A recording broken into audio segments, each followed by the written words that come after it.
Joining me now is Beth Gully, a local business owner and now an author and illustrator of children's book. Beth, welcome to the City Show. Thank you very much. Thanks for having me. Yes, well, this is really exciting. Before we get to the book, though, I wanted to ask a little bit about what you do. You work with BT Graphics. Right. Tell us a little bit about what BT Graphics is. BT Graphics is my business. I started it 24 years ago. And the niche for what I do is logo design. I found that was my strength all along. And just taking everything that a company stands for and minimizing it into three main messages: your industry, your niche, and the personality of the owner, and then carrying that into the simplest design element you can get. And I found that that was something that I enjoyed doing, and I was good at it, so I built a business around it. And is it hard, or is it easy for you to take like that idea and put it into three different design it in a simple way that everyone can, or does it take you a long time to It's to a do process. It's a methodical process. Basically, I do a lot of sketches on paper. I put it away for a couple of days. I bring it back out. I call that the incubation period, because better ideas rise to the top and the not so good ideas kind of fall to the bottom. And then I select the ones that are the strongest after a couple of weeks of that process. And I run them through the funnel of objectives, and out the bottom will fall the three designs. And now it can be a personal choice, knowing that the designs are based on objectives.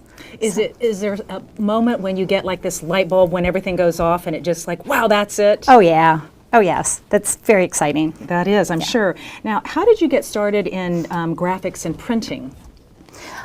I went to school at the University of Kentucky, and I went to work after that for an ad agency, and then I went to work for corporate marketing for a large company in Indiana. And that taught me a lot about printing, how to work with printers. And even when it comes to this book, I went to a publisher and they said no, and I thought, well, I want to do this. I've printed annual reports for the last 25, 30 years. I can do this. And so I have self-published, and I think my printing background has come into that to help make that successful. Now, this book is it's a really unique book that you've designed. But what made you decide that you wanted to write a children's book? Well, I've never had children, so it's not because I had a passion for that. I have a passion for design and art. And the art that I've created is pictures that when you manipulate them, they become something different. And pictures tend to tie more to children than adults. Adults, we kind of think we need words, but everybody loves the pictures, and so it's kind of connected more to the children. And the story is something that everybody can enjoy, especially during the Christmas season. Yes, and your book has this really unique feature, and where you can take the book and read it one way all the way through, and then you can turn it upside down with the same images upside down, which have totally different pictures and a different story. Yes. So you have two books in one. Correct. And they're related. I don't want to give too much away, but you can tell us a little bit that there's a connection between the two. Right. Yep. Okay. Well, it's one that's really timely because the holidays are coming. But why don't you show us a little bit? You have an easel and a charcoal, and you can show us a little bit of how this art works for everyone. Thank you. I'll put my little artist hat on. Now we're in the artist's studio.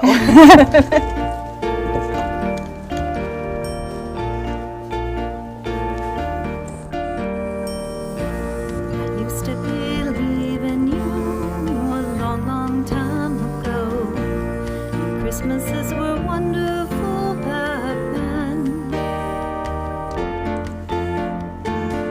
but the more that I failed, the easier it was to let you go. I turned around and walked away from my childhood friend.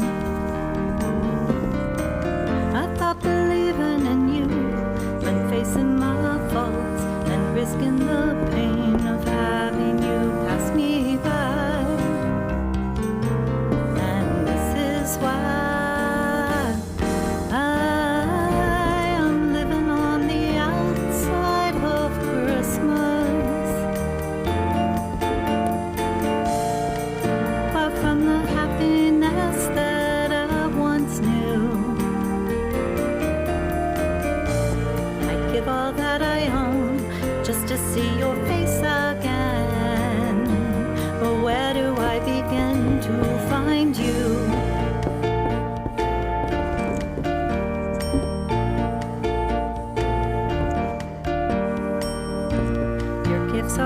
unending that they can't be measured for their worth. It's kind of like the love that's in your eyes. Your arms spread so wide that they can reach around this great big world. There's no point in looking for a place to hide. Now I'd give all that I own just to see your face again. But where do I begin? I knew you once, I can know you again. If I close my eyes and I say a prayer and I hold out my hand, here I am, back on the inside of Christmas, with all the awe and wonder to behold. I took a walk along that road to Bethlehem, and just behind the inn, I found you on the inside of Christmas. Wonderful. Thank you. Oh, that's amazing that you can take a picture of Santa and the word Santa and then totally flip it and do that. Yes. That is a real gift, isn't It that? is. To have, It is definitely have a that gift. kind of talent. How did you develop this kind of talent for creating this kind of art? Well, I didn't even know it existed when I first did my design. I was working on my Christmas card one year, and that was about 22 years ago. And I decided to write the word Happy Holidays and make it look like a snowflake. And when I returned to my office, it had fallen on the floor. And I realized that the Y in happy looked like an H in holiday. 2 weeks later, I had my first ambigram. And I found out about 2 months later, reading in a magazine, that there are about half a dozen ambigram artists worldwide at the time. Now there's about 100 of us. And from there, 2 years later at Christmas, designing my Christmas card again, and I got the idea to create this, which I never thought would work. I thought, that'll never work because Santa has a beard. So I draw a beard and I turn it upside down, and I'm like, okay. And then I thought, well, let me try, Santa has a hat, so that'll never work, right? And I turned it upside down and thought it looked like a medallion. And the last thing I did was I made the mustache for Santa and his little lip underneath. And when I turned it upside down, I realized every picture I've ever seen of Jesus, his hair is parted down the middle. And that's when I realized that I had something unique and different. That's right. And a lot of people do ambigrams. You think of words. I mean, it's and that's difficult enough to even probably write, but to do pictures like this, you are really a very small select group of apparently in the world who can do that. Well, is that something you continue to cultivate, or now I do. is this part I do. Yes, I'm now, especially with my book, I want to just see where else it can go. And the ideas come to me when people say them, when I hear words. A pastor once said the words "worry is prayer" in reverse. I doodled a worry prayer image, and in 10 minutes. That was the fastest one that I had ever done at the time. And from there they just keep coming. So I just keep putting them down. I figure, as long as they come, I'm going to get them out there. So. And I've seen you have some bookmarks and do. cards that you can get in some local stores where you do see. And let's if we can show one. It's really cool if you see. Let me turn it this you're way. able to see worry on one side, and then if you flip it to the other side, you can see prayer, which is really amazing. And your wallet cards. Yes, you have wallet cards and other ones. And your book, let's we want to show people because it's a really neat book with a lot of. Okay, so one of the first things I did when I was thinking about the concept of creating this book, I thought, oh, that'll never work because, well, the first picture you need to have when you're talking about the holidays is the stockings hanging on the mantle. And so I drew out the stockings in the mantle, and then when I turned it over, even on a napkin, I could see the 3 shepherds in the manger. And I thought, oh my gosh, this is pretty powerful. The other picture I drew was, again, on a napkin with a pencil in a restaurant. Let's hold this up, for a second, which is... There we go. Okay. I drew just some rolling hills and the little ark with Santa and the reindeer. And then when I turned it upside down, what I saw was Mary and Joseph traveling into Bethlehem. And that's when I knew I had something special and unique.